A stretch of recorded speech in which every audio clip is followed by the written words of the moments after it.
Hello, this is Nightbringer36, doing a review of the movie Cthulhu, or Cthulhu. I don't know how to pronounce it, but we all know it's the creature created by H.P. Lovecraft that starts with CTH, so we all know what I'm talking about. Cthulhu, back from 2007.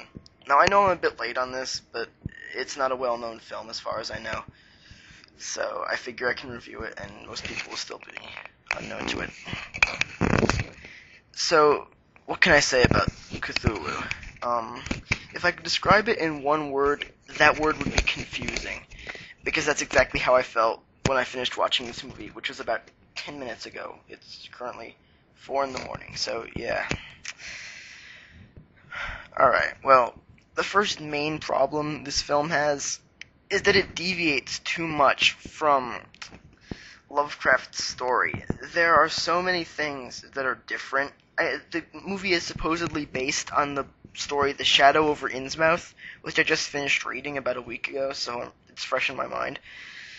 There are so many changes from the book, the story, to the movie. A lot of the things were still there, like the crazy drunk guy who tries to explain what's been happening to the town, and the store attendant who tries to help the guy. But other than that, it's pretty much nothing like the book, the story.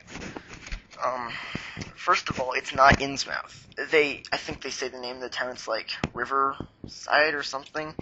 It's not Innsmouth, which was the first big disappointment of the film. It's not Innsmouth. I was looking for Innsmouth. It's based off The Shadow over Innsmouth. It should be Innsmouth, but it's not. Also, a lot of the changes on the way the cult works, a lot of the changes to the cult, the way the people in Innsmouth look, for one thing, which was the main disappointment. They're also supposed to look sort of fishy or whatever, like fish frogs. They just look like normal people. I was very disappointed. I know the movie was low budget, but the least they could have done was some makeup. And also, I think there's something about resurrecting the dead in the end instead of going into the sea. They're bringing the dead out or whatever. It's confusing. They aren't fish frogs coming out of the sea, as far as I know. Like I said, I'm incredibly confused about this movie. Next on my list of complaints is that they're trying to convey a ton of messages alongside this film. Like, the main thing they're dealing with is homosexuality. And I just like to state that I do not have anything against homosexuals. I'm just saying that they really throw this one in your face. It's, you weren't expecting it when you look at the movie. You're looking for, like, big tentacled monsters. When you put up a movie called Cthulhu, instead you get a gay pride movie. And it also deals with problems like corruption with the police, rape, maybe, if you really want to look into it. But it's just not necessary. We're looking for a story about a guy in a creepy town full of half-fish people. And, yeah, we don't get a lot of that. Even the stuff we do see that's kind of freaky, I watched this on YouTube, first of all. So I freeze-framed the creatures for, like, the half a second you saw them. It looks like a paper plate that's been painted to look like a fish head. It's not that bad, but if you look at it, it'll catch you off guard when you first see it, but when you look at it, it's nothing special. Another problem I have with this movie is, I can't believe I'm saying this, but the number of sex scenes. I'm dead serious here. It's not even Cthulhu, it's the orgy of Cthulhu or whatever. I think maybe there were 3 sex scenes in the whole thing. They're not graphic or anything, but they're there. And the level of nudity in the film is astonishing. It's Cthulhu, it's not a porno. It's just very distracting. Not in a perverted way, but it just takes away from the whole experience, I think. I personally am not a fan of sex scenes in movies. I feel it's pointless and gratuitous and simply there for the enjoyment of the audience and really has nothing to do with the forwarding of a story. Like, if you're trying to say that 2 characters like each other, a simple kiss and an I love you I think would be good enough. I mean, maybe some touching and rubbing, but we don't need to get into their intimate bedroom activities. I'm ranting now. I'm going to stop, I promise. Back to Cthulhu.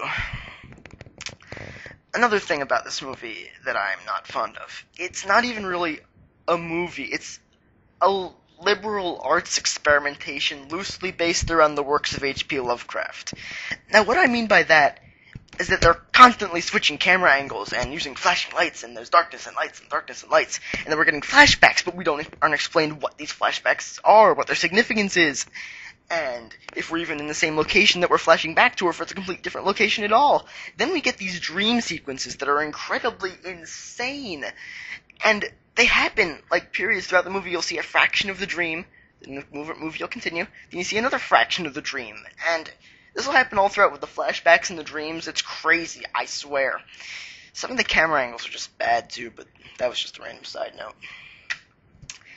Now, I said this movie was confusing, and I say that for several reasons.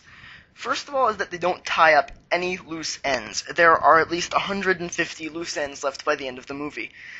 Case in point, at one point, this guy is, the protagonist, whatever his name is, I just saw this 10 minutes ago, I can't remember the guy's name, is looking through a shed for whatever, and this guy comes out of, like, a liquid wall and chases him, and you don't see him for a while, and then he comes back, and the protagonist kills him by punching him a bunch of times. But you're never explained who the guy is, he's just sort of there. So it's really annoying. I mean, I've been saying nothing but bad things about this film for, like, the past, while. But there are some good points. For a hardcore Lovecraft fan, you're gonna love the references they make. They even use the whole Cthulhu, Rayla, Fatig, however you pronounce it, line a few times. So that's kind of cool to actually hear it pronounced. Like I said, it's 4 in the morning, I'm a bit loopy. You also got all the references to several of his other works. You hear about the Shoggoths, which are pretty cool. You hear Cthulhu a few times. You get to sort of see a fish froggy sort of thing. Like I said, it looks like a paper plate. But yeah, other than the references and maybe the atmosphere, I mean, it's not a bad written movie. It could have just done with a bit more professional quality to it. Like, the way I see it, if they had hired a professional writer to help these writers, and a Hollywood special effects department, this would have been a great movie. It wasn't poorly written, but it could have just been a bit better. Now, the last major complaint I have about this is the ending. I was hoping, after all the movie, they'd be able to save it with the ending, with a great climactic something or other. I don't know. Battle, chase. No. I'm not going to spoil it for anyone if they actually want to see it, but it doesn't resolve anything. It's a cliffhanger. It's a freaking cliffhanger. But it's not even a cliffhanger. It leaves you at a place where there is no even hint about what's going to happen. This guy has, like, a choice to choose between the cult and his best friend. I'm not going to tell the scenario. The cult and his best friend. He has the choice to kill either the cult leader, who is his father, and his best friend. And he raises the sacrificial rock, which you see throughout the movie, and he raises it, he screams, and then the screen goes blank, and the credits roll. Dun dun dun. Yeah. Some people might like that ending. I don't. I just sat through an hour and 30 minutes of sex scenes, random Lovecraft references, and poor camera angles. I want some resolution with this, but I didn't get it. I'm pretty much going to wrap this one up.